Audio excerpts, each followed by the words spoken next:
Welcome to the bold analysis.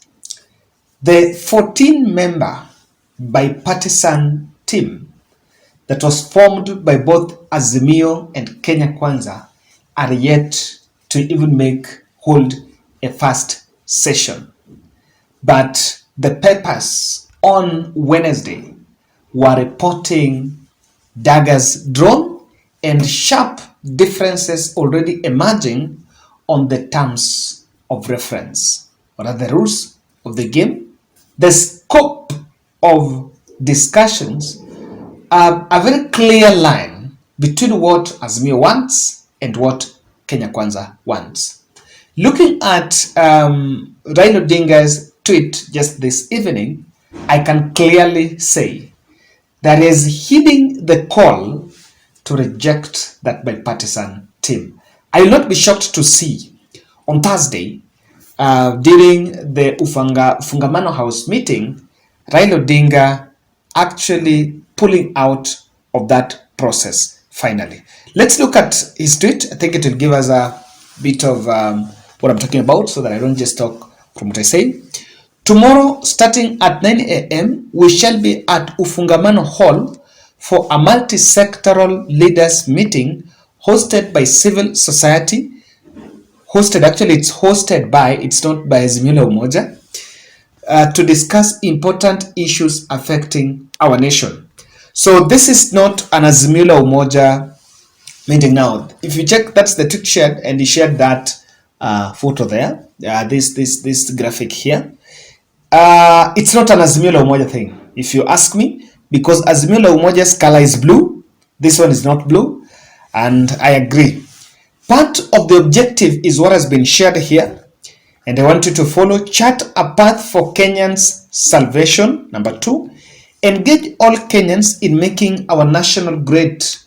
Veterans, human rights activists, intellectuals, faith-based organizations, trade unions, farmers associations, small businesses, and other civil society organizations. And I just saw an email invite for this session. When I was shooting this, I just saw an email invite for this. Probably, I hope I'll get time. Lastly, reject a Ruto-controlled parliament. Now that is where I draw the line. Reject a Ruto-controlled parliament. What do you see in it? That's it. If you are looking for anything else, that's it. This meeting has been called by the civil society organizations, and it's in the spirit of what the discussion going on. I know that there have been a divide in terms of opinion between making the talks exclusively a political party's affair within the parliament and including other interested or other parties involved. After both teams were actually called into action, Raila Odinga is actually seeing very well that truth is looking bumpy, very bumpy. And I can tell you, I said in my very first analysis on this that Raila needed to reject it as early as yesterday. I will still repeat. Ruto never meant it. Ruto wanted that mass action to stop. And he wanted it to stop, not for political instability, because of the danger that was lying ahead. He knew very well that in the next 2 weeks, he was not going to pay workers. There were going to be salary delays. So because of salary delays, if people were still on the street and the salary delays are going on, the whole thing would have blown out, will actually become a full-blown revolution against the state. That is what William Ruto was averting. Actually, he is not interested in this political stability and economic instability story. He will not care how many or how much the people are going to lose their properties in the hands of goons that are taking advantage of those protests. That has never been the interest. I would not shy away from saying that. So, what is making these talks bumpy? Why Raila Odinga is bolting out? Kindly subscribe to our channel, click the notification bell and like our video. Thank you very much. I want to take this opportunity. I think I needed to give that update. I did a blood donation fundraiser, not fundraiser, a blood donation drive for Sarah. We were fundraising, we were actually pushing for that. And I'm glad to report that we got donors enough. And she's now doing well. She has also received the blood. The transfusion has been done, still going on. And we thank God for that. Let's always push. That is not something that ended at the fundraiser. We're still part of it. Now, today, there are four things that has made that Betters and Talks very bumpy. Ruto is very busy at UDA headquarters, poaching leaders and strategizing on party in the strength of UDA party, and doesn't look like he's interested in institutionalizing party democracy. One of the core demands or ultimatums that Azimio la Umoja are bringing on table in that bipartisan talks. He received Bahati, these are jokers, Bahati and the wife and some, I don't know who is that gentleman, some gentleman with the dreads. And Bahati promised to deliver UDA MP seat in Mathare. Just a bunch of jokers. Huh? But then, that is it. He's not interested. Ruto is not interested in what is going on here. And I think Raila has seen very well that Ruto is looking at 2027 election. You know, I even looked at the organization and everything. It's about politics is going on. He's re-strategizing and is looking at 2027. So even this bipartisan talks, what Raila Odinga has realized is that William Ruto wants to hijack it. And the moment he's hijacked it, he will use it for gaining some cheap political excitements to anchor his 2022 scorecard. And I can tell you, if Raila is to go through that bipartisan talks and Ruto gets his way in it, it will emerge as one of things that he has done to stabilize the country. You will see the next day the propaganda machinery coming out that Ruto has made the country steady, and you know it will be about the success they've made. Let me give a good example. After going to Nyanza, and he was welcomed by ODM leadership. Raila was in South Africa. It was a very successful tour. The next day, the UDA machinery came out to remind the country that is what it takes. That Ruto, for Uhuru Kenyatta to go to Nyanza, he needed a handshake. And so Ruto has gone to Nyanza without a handshake. And then they came out saying how Ruto is a very strong person. I can tell you, this route comes to its logical conclusion. And you know what is going to happen? William Ruto himself, they will say that that's what it takes to steady the ship without a handshake. Everything is done in reference to a handshake, vis-a-vis a handshake. That is normally what the nation, that is what these guys are doing. That's the first challenge. Number two, William Ruto, Rigathi Gachagua, and the UDA team are back in the campaign train.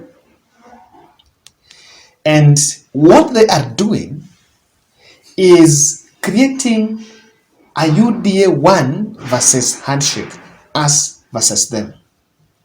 Now, Raila Odinga and Uhuru Kenyatta have become a scapegoat in every failure that UDA is experiencing. They failed to pay salaries. It is about the debts that were taken during handshake. But if you look, you realize that we are talking about debts that are as old as 5 years or 7 years or 10 years. If it is about law, if it is about the call for electoral justice, the law was passed during handshake. The land invasion, it is about, they should not say, because during handshake there was also some other invasion somewhere. You know, everything thing, and I think UDA has ran out of ideas. So what is the need? That's what Raila realized, that what is the need? Because Raila could be looking at it as a way of causing ceasefire, bringing ceasefire, and the harmony. Maybe he was trying to envision the handshake environment where, yes, probably he did not criticize the government, but there's a very soft stand. But looking at how things are going, that's not what the other side of William Ruto. There is no ceasefire on the side of William Ruto, because if it is ceasefire, then we just needed to stop attacking the handshake, this. We just needed to stop those attacks and then do constructive politics. So that's one of the challenges that Raila Odinga has seen, has detected. These guys are back in the campaign trail. There is no need of entertaining him if he's using you as the scapegoat. 3. Civil society organizations are piling pressure on the opposition for them to be joined. And Raila has seen it very well, that because the civil society organizations, they support, or rather they supplement opposition, and they make the opposition vibrant, it will be nice to give them a platform. So the challenge is this, that Raila has come under that pressure, that you can't midwife that in the National Assembly. Look at the meeting that has been organized. It's not an Azimio la Umoja organized meeting. It is being hosted by civil society organizations. Lastly, Ruto would not back any sort of a discussion that would review the constitution. Not too late, but Raila has seen that. Ruto is not, and believe me, things on winner takes all touches on constitution. One man, one shilling, one vote will get its way to that table, touches the constitution. The constitution, there are quite a number of issues there. Revenue allocation touches on the constitution. Decentralization of IBC will also touch on the constitution. What am I saying? Looking at that, Raila Odinga has seen very well that for him, even a constitutional review, UD is so quiet about it, they will not push it. So, you rather go back to plan B and get the civil society organizations so that you come with a people-centered model. You know what Raila Odinga team are actually envisioning here is developing a BBI, learning lessons from BBI. BBI was dropped because Uhuru Kenyatta initiated it. So this time around, they're looking for a people initiative. But what William Ruto is actually proposing the other end is a parliamentary process. But then Raila Odinga is looking at a people-centered approach. Because number one, that will take us to vote mobilization. Vote mobilization brings euphoria. That euphoria creates political realignments. And through that, you craft a team for the next general election. Now, that is the kind of trap that William Ruto do not want to. And I've always known that presidents in their first term, they normally don't approve constitutional review processes. I just learned from Uhuru Kenyatta. They made sure, the state machinery made sure that they collapsed the Okoa Kenya. But after a re-election in 2022, BBI got light. In 2017, BBI got the light of the president. So this time around also, William Ruto will not push that. And remember, he even opposed it. I don't know when this will be, but he will really be a conflicted man because he has never supported any constitutional review process. Be it 2010, he didn't support it.